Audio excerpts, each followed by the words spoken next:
po sa aming YouTube vlog. Ito po ang aming second episode. Pero second episode ng Lina and Trisha vlog. Pero wala po si Nanay Lina. Kasi po naiwan po siya sa Singapore, in short. Kasi yung daddy ko po nagdesisyon na mag-extend. So napag-isipan po namin mag-asawa na maiwan na lang po muna si Nanay Lina para may kasama naman po ang aking daddy doon habang nandun siya mag-isa sa Singapore.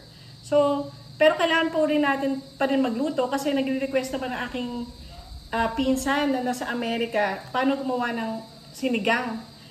Hindi ko naman alam bakit sila tanong na tanong sa akin. Hindi naman ako marunong magluto. Mahilig pero hindi ako talaga marunong magluto. So, yung sister-in-law ko, si Tiffany, ngayon si Abby, na pinsan ko, kalilipat lang niya sa Amerika, tapos sabi niya, gusto niya ng sinigang. Pero wala kami kasing slow cooker ngayon, so mag-a-attempt akong gumawa using yung traditional way na magpapakulo, tapos lipat-lipat dito, babantayan, halo-halo. Yun po yung gagawin natin ngayon. So, samahan niyo po ako. Kaya po natin to. So, umpisa na natin. Yan. So, pinakuluan ko na po yung tubig natin. Ang measure po ng tubig is 5 cups ba tayo? 5 cups water. So, ipapaboil lang po natin siya. Tapos, ang unahin natin ay ang ating pagsasamahin po natin ang quartered na onion. So, lagay ko lang siya lahat. So, kailangan ba paghiwalay-hiwalay? Hindi na. Okay lang ganyan. So, ganyan. Matalsik lang po siya ng konti. Tapos, ng tomatoes. Yan. So, may iba nga green, may iba red. So, ito lang nakita ko ngayon sa market. So, lalagay ko. Quartered rin po siya. So, pag quartered, sinabing quartered, 4.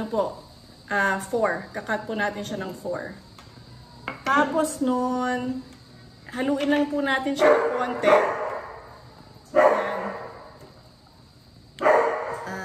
Yung aso po namin tumatahol. Pagpasensyahan nyo na. Pag minirinig siya mga bata sa labas, tumatahol siya. So, pakuluan lang po natin siya. Yan. Hintayin lang po natin siya. Siguro mga, mga 10 minutes. 10 minutes, pwede. Mga 10 minutes po natin siyang hintayin. Pagkatapos na lalagay natin naman ang ating pork. Yan. So, ilalagay dyan hanggang papalambutin. Hopefully, malambot siya at maganda yung pork natin na hindi natin siya kailangan pakuluan ng matagal. Kung slow cooker siya, malambot siya. Pero ganun din po, pag slow cooker, mga 4 hours din po. Pag ito naman, depende po sa lambot ng pork. So, yan. Medyo mainit na po. Medyo nakakapawisin pala pag gumaganyan. Hintay lang po natin siya. Tapos nun, ayan po, nakikita nyo, kumukulo na. So, pwede na natin lagay ang ating baboy.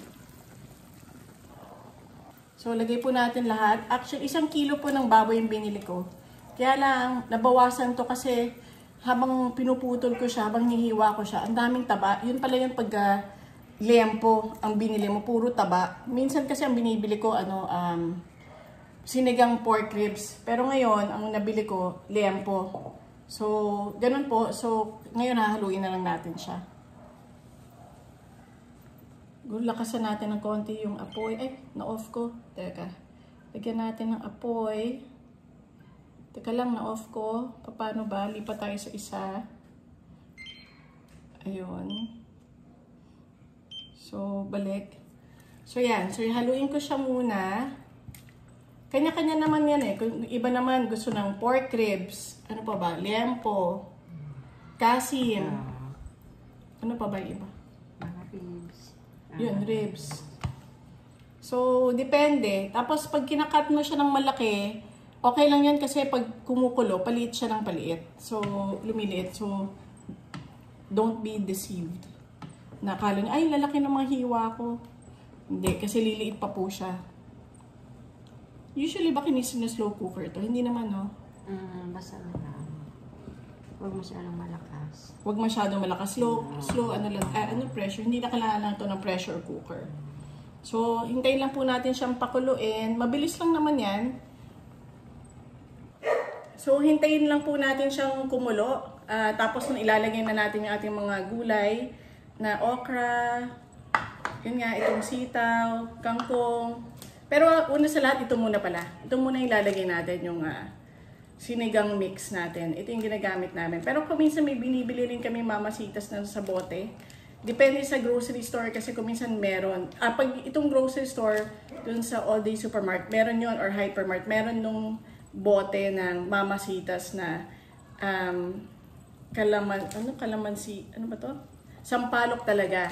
So, ito naman, okay rin to, pero depende rin. Halos pareho rin yung lasa eh. So, susubukan din po namin pa iba-iba. Ito or yung nasa bote ng mamasitas. Yan, so kumukulo na. So, lagay na lang natin itong ating mamasitas. Teka, dahil ako yung cameraman, usog ko lang po dito. Yan. Lagay na po natin ang ating mamasitas. Lahat. Pwedeng konti lang pala muna. Tapos hintayin lang natin.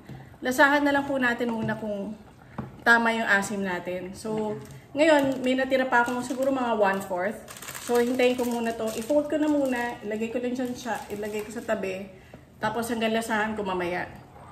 Pag tinimplahan na natin siya ng patis, ng pepper, yon. Yan, mukhang ano na siya, amoy sinigang na po siya. Teka lang, pause natin. Ayan. Nag-aamoy sinigang na po siya. So ngayon yan, kumukulo-kulo na siya. So siguro pwede ko na ilagay yung ating okra. Yung mga hindi mabilis maluto. So lagay na natin yung ating okra. Yan, ganyan, para makita natin. Okra. Yan.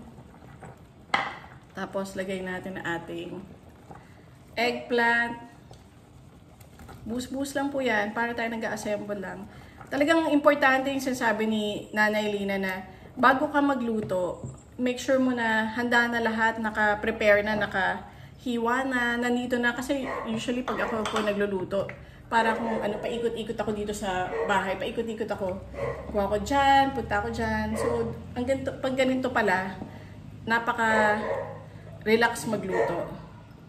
Ganito ka rin ba magluto? Ganyan. So, tatakpan natin. Kailangan ba takpan? Itong sitaw, lalagay ko na rin ba?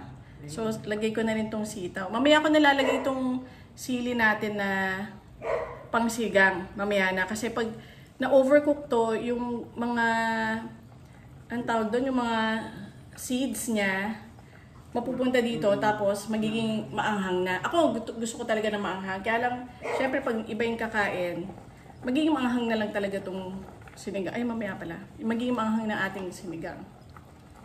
So, buhos na natin to lahat.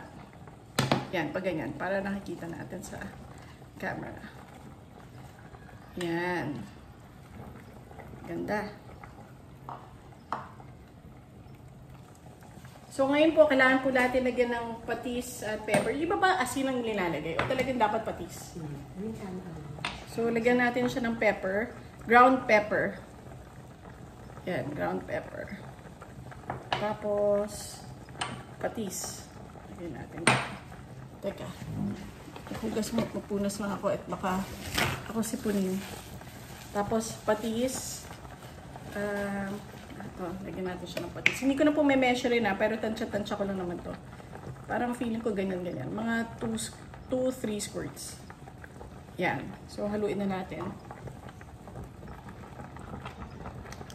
Kumukulo siya. Yan. So, yan po ang itsura pag nandiyan na lahat ng gulay. So, hinihintay lang natin siyang maglasa dahil kalalagay lang po natin siya ng patis. So, lagay natin yan. Tapos, ang kailangan natin gawin, baka pwede na natin lagay itong sili. Para may ginagawa naman tayo. Yan. Ito yung sili. Ayan. Mukha na mo masarap.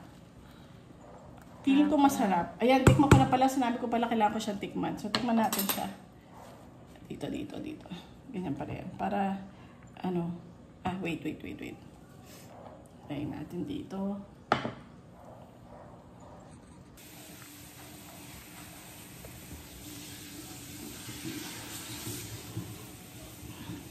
So, tikman natin. Parang sa amoy pa lang, parang medyo maasim. Tikman ko lang. Pag ang remedyo yata nito, lalagyan natin ng tubig. Tikman ko lang, ha?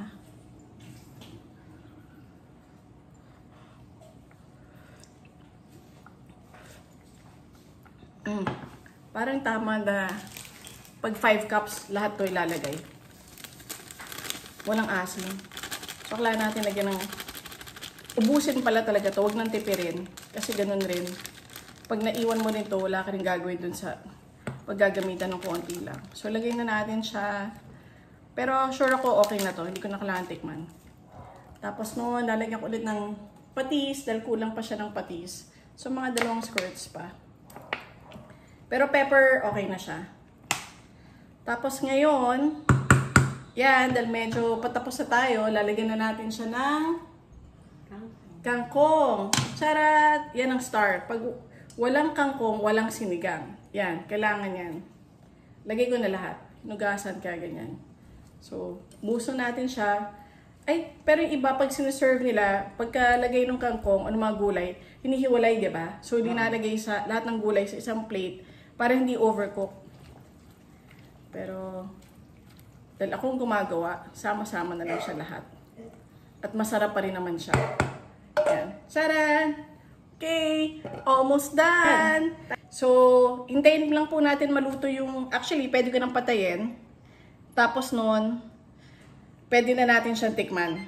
Okay? So, kukunin ko lang po ang aking mga plato. Ay, kukunin ko na nga po. Sadali lang. Again. Ang harap.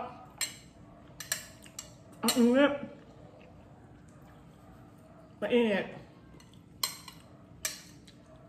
Mas, pag itong ulam mo, mapaparami ka ng kanin, di ba?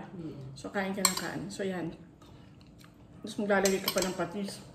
Lagay tayo ng patis. Tignan natin, may patis. Tignan natin ulit. Depende sa iyo kung gusto mo mas maalat pa. Or, iba naman gusto bagoong. Ako gusto ko patis sa may sili. Yan. That's it po for our vlog today. Thank you po for watching. God bless. Bye! Hello. Hello, madam. Magandang gabi. Luto ka ng luto dyan, ha? Masarap ba yung niluto mo? Sigurado, masarap yan. Sige. Biyan mo. Malapit na akong darating. Luto tayo ulit. Bablag tayo. Okay? Bye. Love you.